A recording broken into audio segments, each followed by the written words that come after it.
Hey guys, in this video, we're breaking down the 5 best FPV drone available right now. We've included options for every type of consumer. If you want more information on the best and most up-to-date pricing on the mentioned, be sure to check the links in the description below. Okay, so let's get started with the video. The first product on our list is the Holystone GPS drone. The 4K UHD camera with its 1/3 inch CMOS Galaxy Core sensor has been the star of my experience with the HS360S. I'll be honest, I had modest expectations for camera quality at this price point and weight class, but this drone has consistently surprised me with the footage it produces. The 3840 by 2160p video resolution delivers crisp, detailed footage that I've been proud to share on my social media channels. The 85-degree wide-angle lens captures expansive landscapes beautifully, and I love how the 90-degree adjustable angle gives me incredible flexibility in framing shots.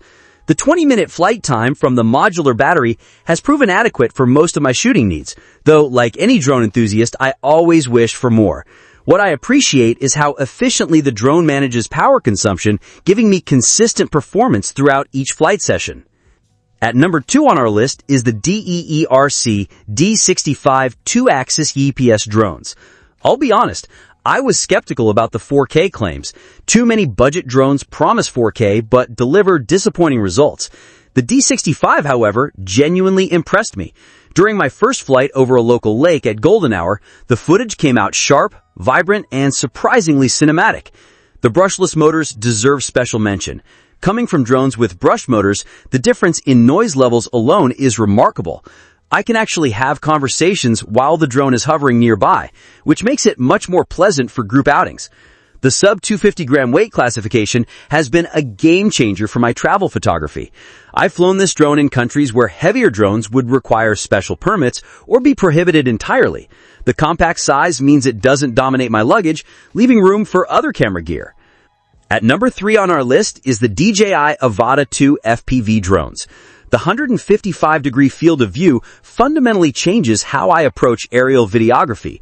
Traditional drones capture beautiful footage, but the Avata 2's ultra-wide perspective creates an almost cinematic experience that draws viewers into the scene. The expansive shots I can capture feel more immersive and dynamic than I've ever achieved with conventional camera drones. The 1.13 inch image sensor delivers on its promises. My 4K footage at 60 FPS is incredibly sharp and detailed, with colors that pop and dynamic range that captures both shadow details and bright highlights effectively. The lightweight, portable design makes the Avata 2 perfect for spontaneous content creation. I've carried it on hikes, to events, and on travel adventures without the bulk and complexity that usually comes with professional video equipment. Moving up at number 4 is the Potensic Atom SE GPS drone.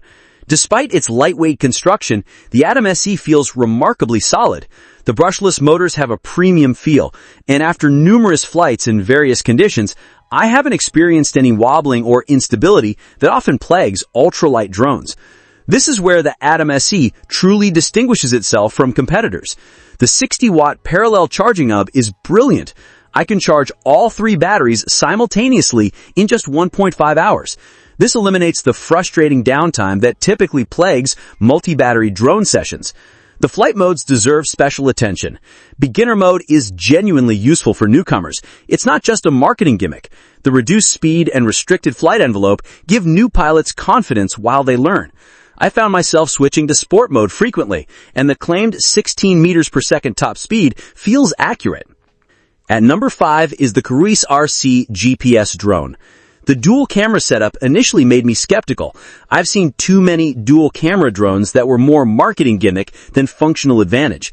However, after extensive testing, I'm convinced this implementation adds real value. The 5 GHz transmission system delivers noticeably clearer video feeds compared to the 2.4 GHz systems I've used on other drones in this class. Even at maximum range, I experienced minimal lag and maintained clear, uninterrupted video transmission. The manufacturer's battery life claims proved realistic in my testing. I consistently achieved 20 to 25 minutes of flight time depending on conditions and usage patterns. Aggressive flying with frequent direction changes and maximum speed runs reduced this to closer to 18 minutes, while gentle, steady flights extended it to nearly 28 minutes. The battery charges relatively quickly, and the low battery auto-return provides adequate warning time. So that sums up today's video. We hope you enjoyed, and if you did, please leave a like on the video. And if you're new here, hit that subscribe button. Until next video, have a great day.